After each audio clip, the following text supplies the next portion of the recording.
Good morning and welcome to another nonprofit forum, elevating nonprofit organizations, building better solutions to business challenges with technology. Today, we're welcoming Gus Echeverria and Keith Stevens. Before we learn more about them, I'd like to give you a little housekeeping today. This session is being recorded, and that means that the recording of this session will be available to you after its completion. It will come to the email that you used to register for this forum today. If you are in need of closed captioning, please take a look at the black bar at the bottom of your screen. You'll see that it says closed captions, and when you click on that, it will allow you to choose a language. Please also note that we use our chat box and our Q&A differently. Our chat box is reserved for technical concerns with this forum. So if you have a difficult time hearing or you can't find the closed captioning, please leave that there and a staff member will monitor that box. For content-related questions, please leave those in the Q&A box and check out that box throughout the duration of the forum and upvote questions you see there that you would like to have answered or ask your own questions there. They will be answered during the Q&A session. So now I'd like to move into introducing our speakers today. I'm delighted to introduce Gus. Gus has more than 10 years experience in implementing and maintaining IT infrastructure. He holds a CompTIA A+ and CompTIA Network Plus certification. Gus is well-versed in cloud-based solutions and has helped several clients transition to this technology.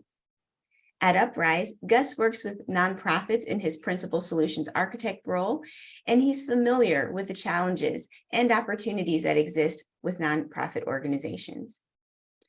Keith Stevens is the founder, chairman, and CEO of Uprise. He has more than 30 years experience growing profitable businesses and has also served in leadership roles on boards of Central Ohio nonprofit organizations. In 1992, Keith founded PSI, a technology consulting and staffing organization. And in 2018, he co-founded Akiva, a San Francisco-based software engineering firm focused on DevOps, cloud transformation, and software development. Keith brings several years of experience around leveraging technology to achieve business goals and objectives for organizations. And with that, I'm happy to bring Keith and Gus to the stage.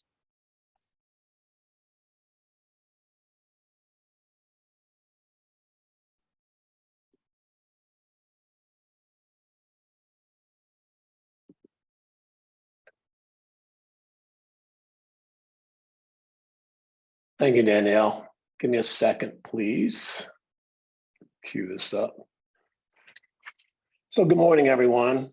First, Gus and I would like to thank you, Danielle, and the Columbus Foundation for selecting Uprise to lead this discussion on building better solutions to business challenges with technology. And thank all of you for joining. I'm Keith Stevens, founder and CEO of Uprise. Uprise was born from our work over the years working with nonprofits in the area of workforce solutions. It was through that work that in 2019, I saw a need and an opportunity to provide nonprofit organizations with support in other areas, including leadership, operations, finance and accounting, marketing, and technology. Today's discussion is focused on technology. We know that the nonprofit sector tends to operate on tight budgets, so the cost of technology solutions can seem prohibitive. But effective use of technology can spawn innovation, improvements in efficacy, and better delivery on mission, more than justifying the cost, the challenges of technology modernization to organizational change. Many people don't think about competition with respect to the nonprofit sector. They don't think that there's potential to fall behind. As you know, nonprofits are constantly competing for funding, for volunteers, and talented staff. The organizations that are going to win those resources are the ones that, through digital adoption, become more exciting and dynamic. Ultimately, it's not about technology per se, it's about strategic use of technology that lets organizations increase the efficiency and effectiveness of its work and the impact on its mission. A little bit about Uprise. Uprise was founded in 2010. We currently operate in 13 states and are growing. Our mission at Uprise is to elevate organizations through our people, process, and technology expertise, keeping our 4 core values top of mind: community, passion, teamwork, integrity. As the state of the economy continues to be in flux, Uprise's offerings can be an asset to an organization. Those who can't afford the increasing cost of needed professional expertise in various fields such as digital marketing, finance and accounting, or technology, turn to Uprise to find those solutions that will work within their budget. The Uprise approach addresses critical challenges organizations are facing today that can impact the lives of those they serve. Through the expertise of the Uprise team, our clients can receive the strategy to optimize their organization, as well as the resources to execute that strategy and to deliver sustainable outcomes. Let's get started. I'm going to turn this over to Gus, our consummate solutions architect and an all-around good guy. Gus, you got it.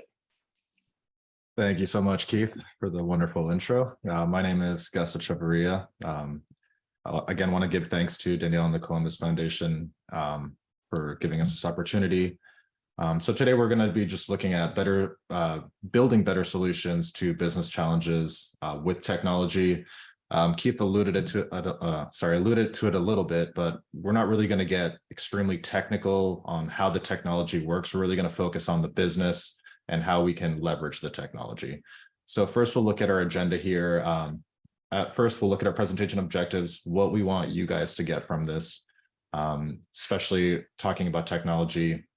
What are the objectives that we're going to accomplish? Next, we'll look at a few common issues that nonprofits face. A few, I know that there's a ton, but we're just going to focus on a few to set the framework on the solutions that we're going to be presenting. Then we'll look at cloud-based solutions, which is kind of the first step. We look at our infrastructure. We want to make it efficient. Then we're going to look at business continuity and disaster recovery. That's how we bounce back and make sure that we have resiliency. And then we look at cybersecurity, how to keep our systems, our people safe, our data safe from bad actors. And we'll also do a summary at the very end, as well as a few interactive poll questions throughout the presentation.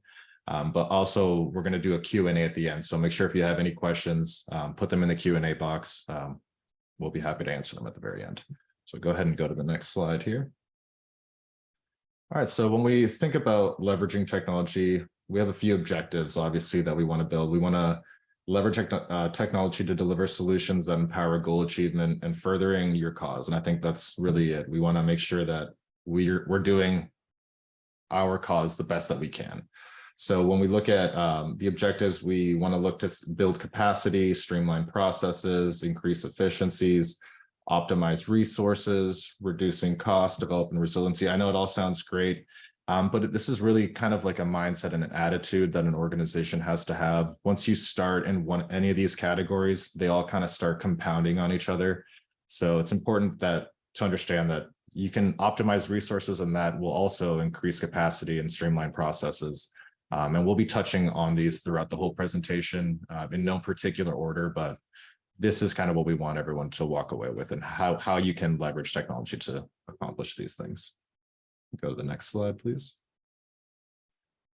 All right, so I said it a little bit earlier. We know nonprofits face a lot of issues, uncountable amount, very personalized issues from organization to organization, but we do see a few common challenges that nonprofits face. So first, we look at limited resources and budget constraints.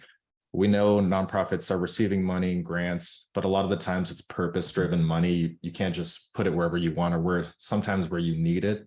And when we really think about technology, we want to make sure that not only does the infrastructure fulfill our needs, but it also is cost effective and is a good return for our investment. So limited resources and budget constraints is a huge a challenge that they face, but if you leverage technology well, you can really overcome that. So next, we look at achieving and maintaining operational efficiency. We do see organizations achieve some sort of operational efficiency at some point, but because of the nonprofit space, we do see a lot of new faces coming and going from organizations. So at one point, an operation might have been efficient with a certain team, but now that's a totally different team. People aren't really connecting with the process. So I think the most important part of this is maintaining that operational efficiencies, always looking at the business processes, reiterating them, finding the weaknesses, always growing them. That way, when new people come through, it's easy to explain how it's efficient, why they need to follow it, and it just it maintains that efficiency. And that's kind of what we want. We don't want to just achieve it at one point. We want to keep it going. So next we look at business continuity and disaster recovery. This is huge because obviously if you can't serve your clients, no one wants that. So making sure that the business has redundancies in vital spots where you can run through some disaster, some just any kind of issue that arises, we're still able to operate. And we also have plans in order to get back to before things went wrong. And then finally, we look at disaster recovery and privacy concerns. In today's age, it's more valuable than ever. Data and bad actors wanting to get it, it's extremely valuable. So we want to look at best practices in order to keep that data secure, but also maintain that privacy, that trust that we have with our clients and with our employees that, you know, no one's perfect, but we're trying our best and we're following the best practices up to date and continuing. All right, we'll go to the next slide. All right, so now that we know some of the issues that we face, we look at kind of the first step to leveraging technologies. We look at our infrastructure, and specifically today, we're going to look at cloud-based platforms. And I'm sure people have used cloud-based for stuff that isn't work-related, like Netflix, stuff like that. We're going to define it, and we've said earlier, we're not really going to get extremely technical here. We're going to define this more as a high-level kind of business application. So what is cloud? This is just any computing resource that's accessed through the internet. So when we look at benefits of a cloud-based environment, I kind of just spoke about it, but the accessibility piece, all you need is a device. It doesn't have to be a laptop. It could be a phone. It could be a tablet, you name it. All you need is an internet connection, a phone signal, and you should be able to access the resources for you to complete your job or access your infrastructure. So accessibility, especially in today's world where a lot of organizations are working hybrid or just totally remote or work from anywhere, accessibility is a huge benefit. And I know organizations that leverage cloud-based technologies throughout COVID had an easier time. I don't want to say it's easy, but an easier time transitioning to that hybrid work environment because they were leveraging cloud-based technologies. So next we look at cost effectiveness and scalability. These kind of go hand in hand. First, we look at cost effectiveness. With cloud-based platforms, you really only pay for what you're using, what you need. You don't need the whole suite if you only need one part of it. And the cost effectiveness of cloud-based platforms is just, you need a license. And let's say your organization doubles in size, then we talk about the scalability piece. You can just, without reinvesting into your IT infrastructure, you can grow or scale back by simply just updating licenses or a menu. And that downtime is decreased significantly when we think about kind of from a maintenance perspective and a project base. You just simply change the license to accommodate for your organization's needs. So not only do you get what you pay for, but you can always increase, decrease as you go without having to reinvest in an infrastructure. And then next we look at collaboration. I think because of the work environment that we live in today, where it's very remote, what we're missing a lot of is that collaboration, that, you know, get in a room with a group of people with a whiteboard, physically, face to face. I think that kind of collaboration is still the best, but I would argue that the kind of collaboration that's created through cloud-based environments is the next best thing, especially when we think about like the work from home environment, where we can have our files stored in a central location where multiple people are working and collaborating on a file while they're on a video conference call. Pretty much it's the next best thing, but I don't want to say it's better than that in-person collaboration, but because of the landscape of how the work environment is today, I think that collaboration piece it's a huge benefit. And just to summarize all of this, you're just achieving more value for less money. You can leverage cloud technologies to enhance productivity and operational efficiency.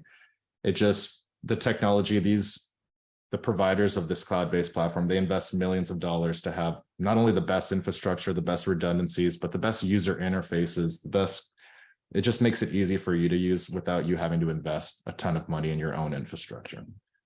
Cool, we can go to the next slide. All right, so now we're just going to look at just some popular cloud-based platforms. I'm sure a lot of people have seen or used a lot of these. So first we have the total productivity suites with Office 365 and Google Workspace. This is everything from file hosting to video conferencing, you name it. So if your organization needs it all, go ahead and you can get the full productivity suites. And now we look at more specific to, so we have some CRMs here for marketing and Dropbox, which is file hosting, Zoom, video conferencing. This just really illustrates the flexibility of just paying for what you're going to use, instead of having to invest in an infrastructure where you're only using half of the capabilities it has. If I only need to save files online, I just need Dropbox. I don't need Office 365. I just need to talk to my clients, video conferencing, I just get Zoom. And another great thing about this like cloud-based platforms is that for every Zoom, there's 5 other companies that do it slightly different. So you can really get a personalized solution for your infrastructure while still utilizing a cloud-based platform. And the impact in this graph, we can see, I think what really stands out to me is the reductions. So we see a 16% average reduction in operational costs, 15% average reduction in IT spending, 16% average reduction in IT maintenance costs, which is obviously great, and especially in a nonprofit space. All right, go to the next slide. All right, so here's our first interactive question. So the question is, what is the biggest challenge your organization faces in adopting or optimizing cloud services? So we have security concerns. We're not sure if it's safe, data migration challenges. We have stuff saved offline. We're not really sure how to move it up there. Lack of skilled staff. We want to do this. We don't have anyone that can. Regulatory compliance issues. Are we still compliant using these platforms? And then we just have no idea where to start. Lack of education.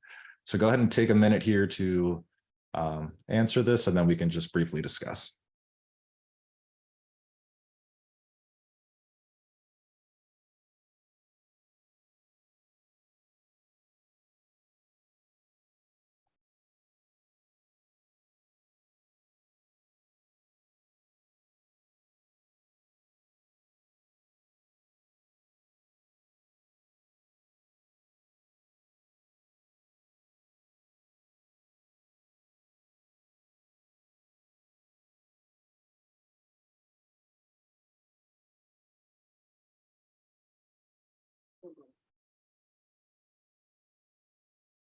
Okay, so let's see here. Looks like we're tied with security concerns and lack of skilled staff. So looks like we have interest, but not only we're not sure if it's safe, but we don't have someone to pull it off. So this is pretty common.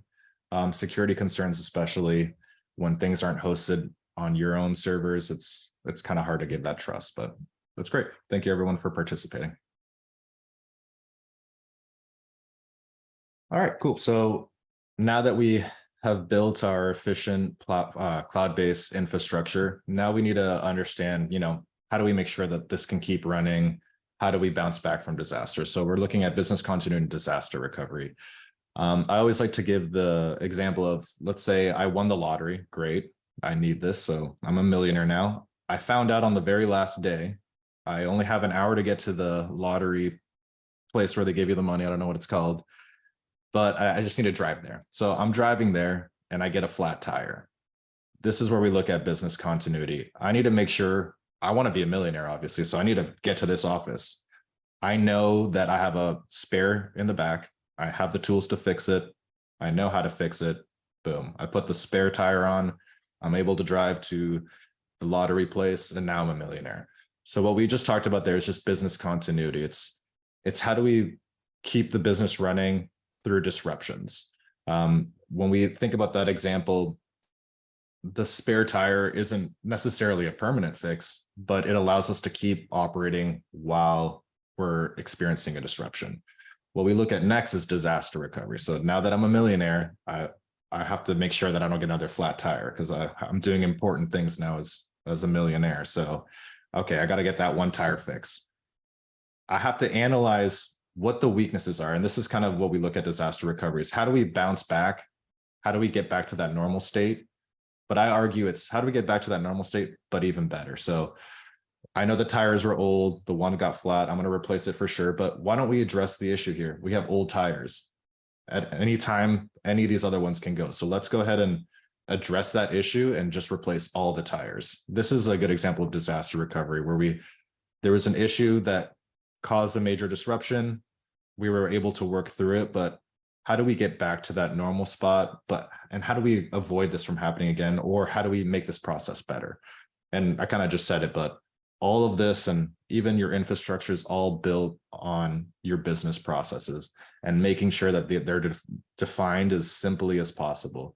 If you define your processes very simply, it's easy to see where the weak points are, where we can add redundancies, where, in the car example, we know that that's a thing that happens all the time. You get a flat tire. That's why we have the spare in the back, because we're prepared for a likely scenario.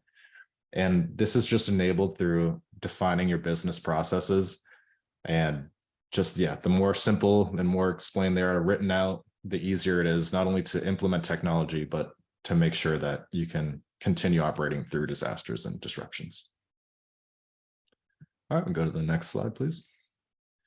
All right, so we're going to give you guys just a few components of successful BC and DR planning.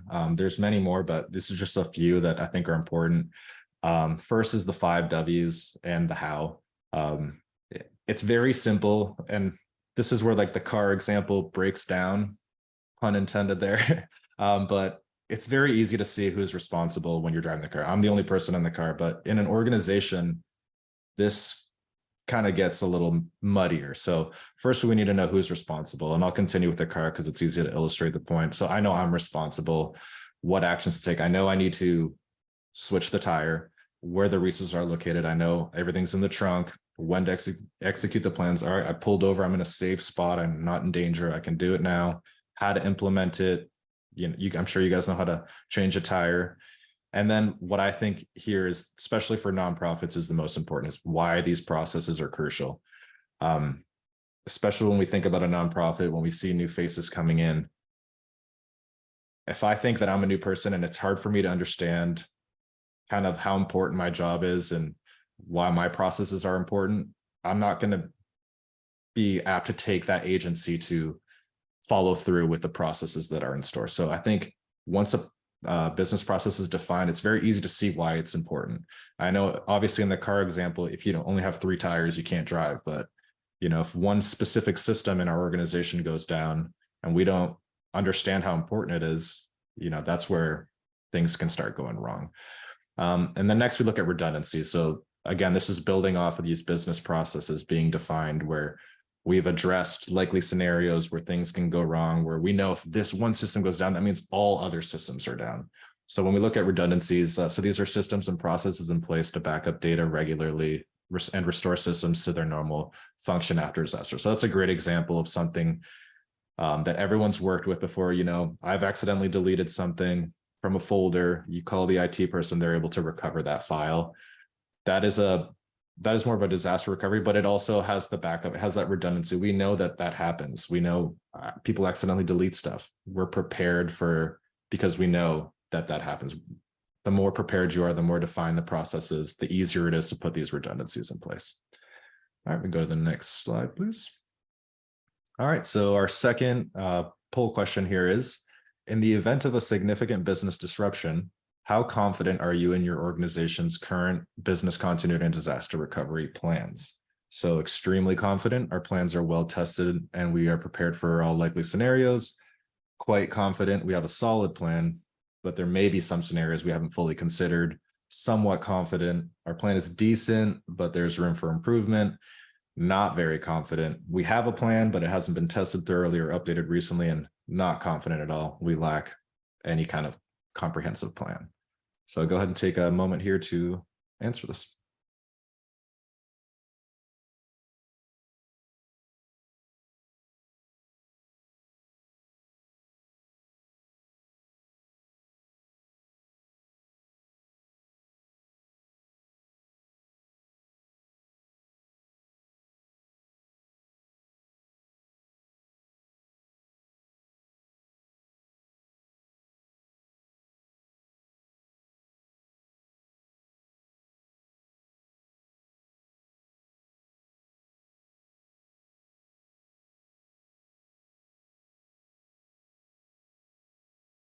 All right, so let's see here.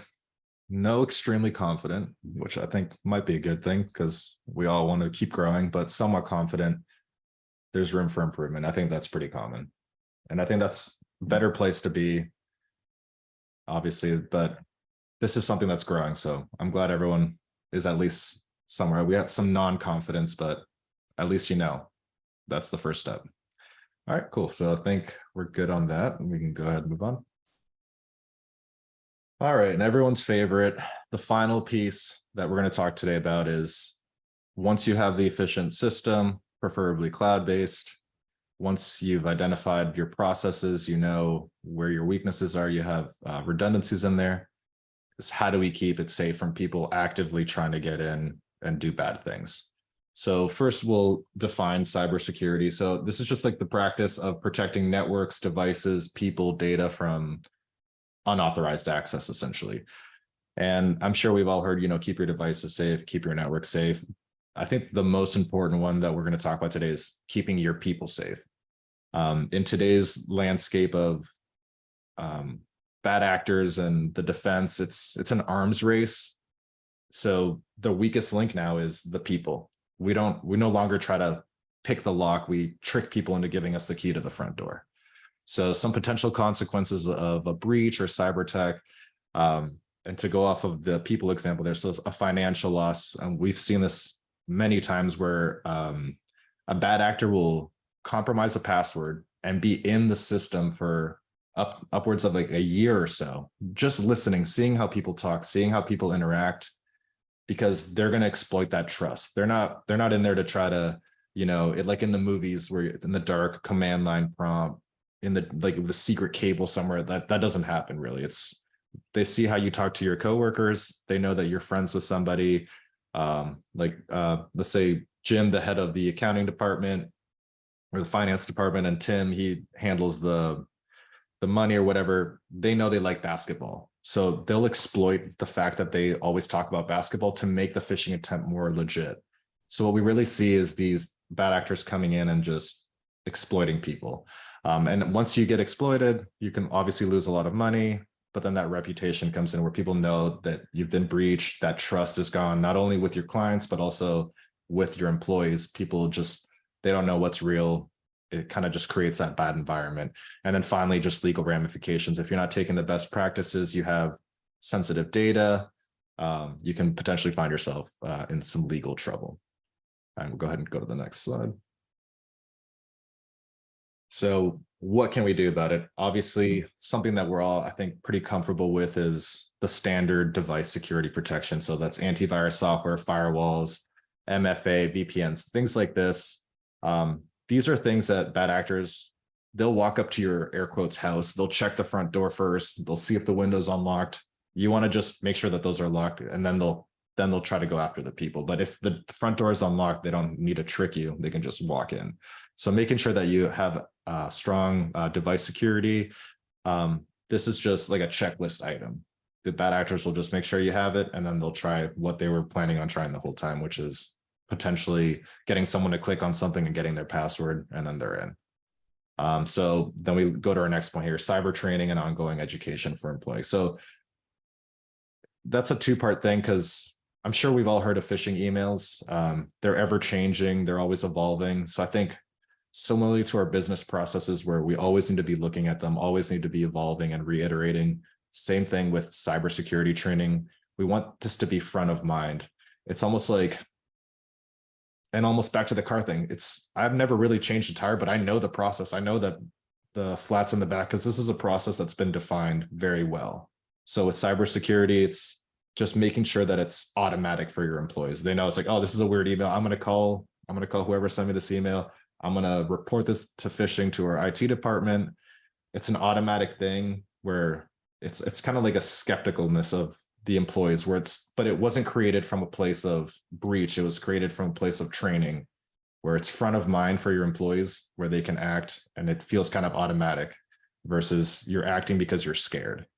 So I think just that ongoing education is so important for organizations, because these bad actors are, people think it's, I don't know, like it's not very sophisticated, but these people just they want to know everything about you and how they can exploit your trust with your employees. So ongoing education, extremely important.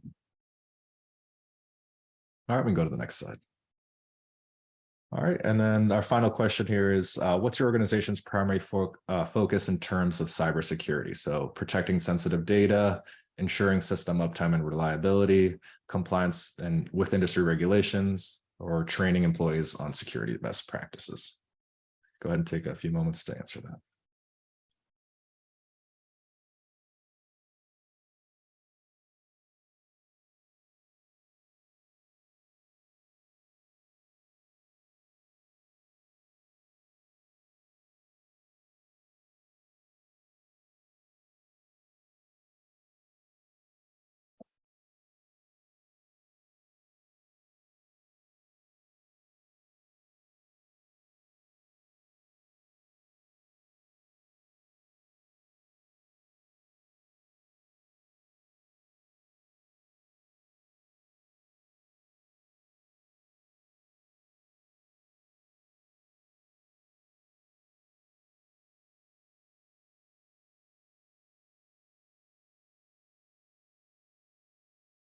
Okay, so it's a good split between protecting sensitive data, which is pretty common with nonprofits, and then training employees, which is also great. And see, compliance, this is also pretty common with nonprofits. I know there's a lot of compliance issues with, especially with technology.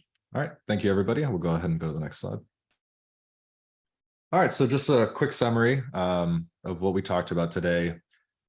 First, we talked about our infrastructure. We want to enable scalable resource utilization, streamlining processes, and reducing maintenance costs.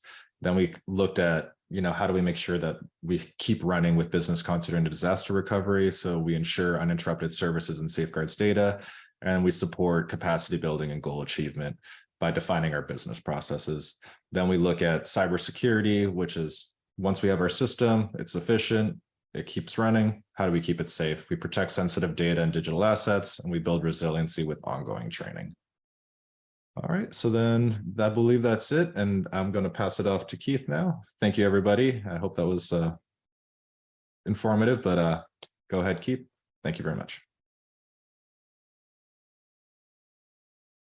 Hey, thank you, Gus. Yeah, so Gus covered quite a bit. We tried to keep it high level, not take you too far down in the weeds. We didn't talk much about some of the things that are going on in the environment now. We didn't talk about AI. We didn't talk about machine learning, and those are things that are top of mind for us. And actually, I joke with Gus that ChatGPT has now become a member of his family. He knows it so well. We're looking at safe and secure ways to actually add that to our offerings to increase some of the efficiency that we can bring to the table. But I wanted to thank you, Gus, just for the leading the discussion and the value that you continue to bring to our clients. Thanks again to the Columbus Foundation and all of you for attending and for your questions and comments. I want to leave you with this: good, bad, or indifferent. If you're not investing in new technology, you're going to be left behind. And here's a quote from Steve Jobs that I love and I live by, and that is, technology is nothing. What's important is that you have a faith in people, that they're basically good and smart. And if you give them the tools, they'll do wonderful things with them. Thanks again.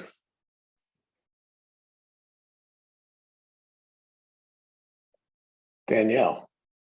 Hello. So for those of us joining us in the audience, this is time for our Q&A session. So if you have questions, please go ahead and plop those right in the Q&A box. I'll be keeping an eye on that. But in the meantime, I have a couple of questions for you, Gus. So the way I gleaned this information is I tried to put it in order for myself. If I were in a nonprofit, how I might approach this. And so the order that I came up with, and I'm asking for your adjustment correction here, is defining what our business process is, sort of what is our main line of business. And then creating a business continuity plan, and then creating a disaster recovery plan, and then building in cybersecurity. Did I understand that correctly? Yep, that's a great question. And we put them in that order specifically to try to illustrate that, but you're so right. And I think that the main point there is all of these things are built off of sound and simplified and efficient business processes. So as long as that has to be the first thing, because if you don't know, what is vital to your organization to make sure that you're running, how are you going to implement technologies that are going to best suit that? How are you going to put in redundancies? You don't even know what you're keeping safe. So the order that you put it is perfect. And just to highlight again, just those business processes are so important. Everything is built off of those. So the better those are, the easier everything comes after. So I want to dig into this identification of the business process a little bit, because I think that for most of us coming into our organizations, we have an intuitive understanding of what it is we're here to accomplish. But can you help us really define what our business process is, as that's our starting point? Yeah, perfect. So I think, first of all, yeah, you have to know kind of what your purpose is. I think the first place to start is, what is your overall goal? What are we trying to achieve at the end of the day? If it's helping people, if it's building something, then we want to figure out all the elements that it'll take to get to that spot. And then from those elements, then we create a process that all processes they could be different from organization to organization. You have to find something that works for you and your people and the way that you guys work. But yeah, just first defining a goal, then defining, how can we achieve this goal? And that's kind of where the business process comes from. And then from there, we can define, okay, the resources are located here.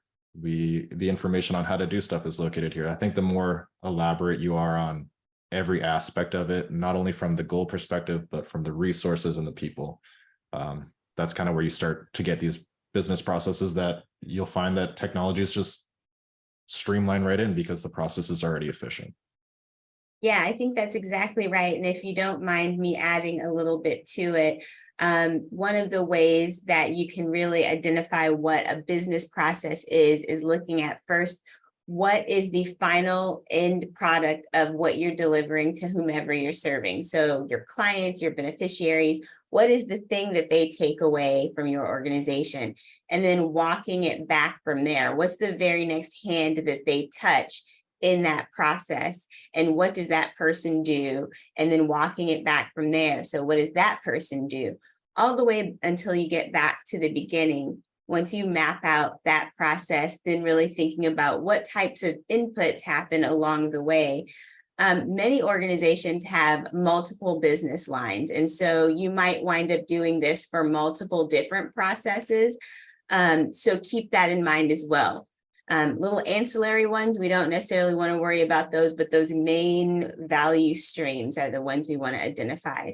That's actually a valuable process for many nonprofit organizations. So I would encourage anybody on the line to take up that exercise. So now that we've evaluated our process, can we talk a little bit about the business continuity piece? So the example you used was a car that had a tire that was experiencing issues. And so that's a very clear example. We're driving our car and we run over a nail and we get an immediate feedback that we have a problem. If we're looking at our business process, how do we identify continuity issues and how do we identify those risks? It's a great question. So I know the car example is very limited, but if we look at technology, and especially like a cloud-based infrastructure where you only need a device and an internet connection. So we think of a process, and we're going to make it really simple here. I just need internet, a device, and I can get to my resources. So right there, we can identify two places that I have control where things we can get a flat tire. If my internet connection goes out, I won't be able to access my resources. If my device breaks, I won't be able to sign in online. So when you identify your process and you look to see where that can go wrong, and then you implement a redundancy there. So in that example, we think about our internet connection, we have a backup, maybe not something, to go back to the car thing, it doesn't have to be like a one-to-one replacement. It could just be a business continuity. It could be like the little donut. So a backup like LTE internet connection. So in case it goes out until it comes back, we can use an LTE connection. Or a device have have another laptop. It might not be as good, but you know, I can still get my work done. So I think once you understand your process, then you can just go through it and then just see, hey, here, if this breaks here, the whole process breaks. So you want to find those like points of failure where that one point can essentially break the whole thing. And you want to address those first. And then the more redundant you want to get, then you can start addressing other issues. Yeah, I think that was nicely summarized. When you're laying out your process, you're thinking about all of the hands that exchange and all of the things that are input into your process, figuring out which of those are vital and what happens if one of those vital components goes kaput, and how are you supposed to maintain the continuity of your business line. So coming up with your, I'm going to call it a plan B, if that seems like an accurate way to describe it. And so that makes a lot of sense. So once we have our business continuity plan outlined, how do we create our disaster recovery plan? And how do we assess for that? Perfect. So if you, that same example of your device breaks, so the disaster recovery is really, it's more of a reactionary thing versus the business continuity where we're kind of figuring out this is where something could go wrong. In the disaster recovery, something went wrong that wasn't expected. So now we've now learned that there's a potential larger weakness. So if we look at the device, the internet, and then the cloud service, let's say, oh, the internet went out and then the LTE didn't work. And it's just like it's like a MiFi hotspot. So now we got to think, okay, so we couldn't really rely on that redundancy.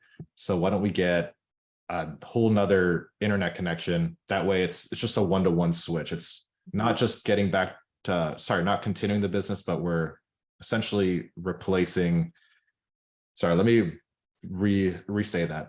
We want to just, business continuity is just making it through. Disaster recovery, we want to assess the weaknesses, but then make that whole process just a little bit better.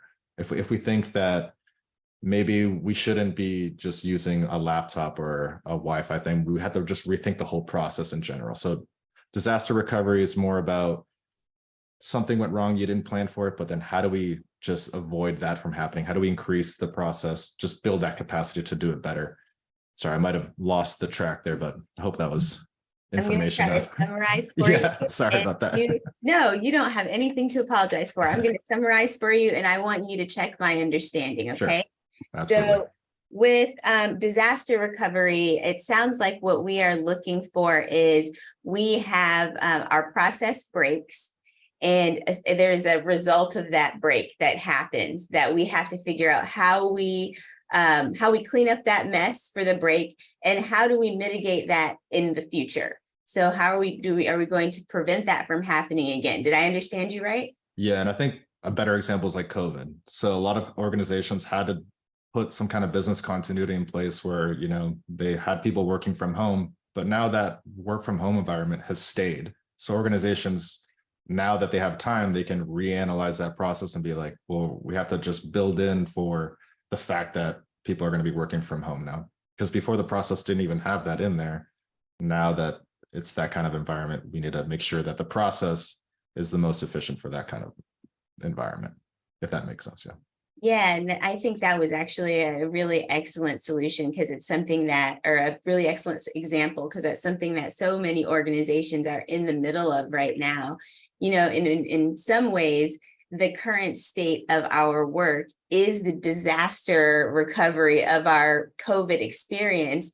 It might have been the duct taped plan that we had at the time, but now that we know what our new normal is, it's time to reassess our process and build out what business continuity looks for us now, and reestablish that disaster recovery plan.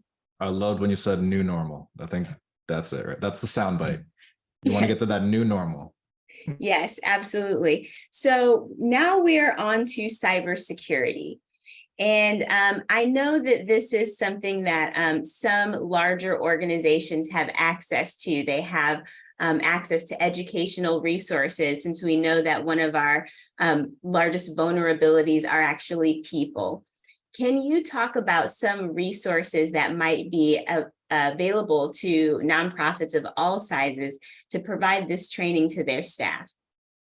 Absolutely. And I mean, as someone in IT, all the information's out on the internet, but a few great resources. I know, I'm sure everyone's heard of YouTube. There's a lot of educational content on there that's free, and it's, I would argue, just really good quality. There's some videos out there, but I think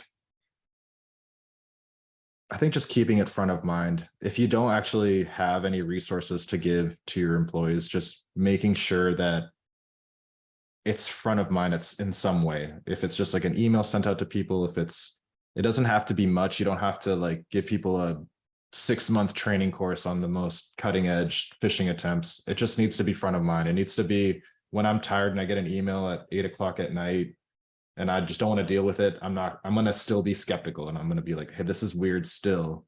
So just, I think that front of mind, just, you don't really have to invest a ton of money in just making sure that people are aware of stuff, but utilizing resources like YouTube, you definitely find so much information on there, videos, examples, you name it. I think YouTube would be this is a great way for people to learn.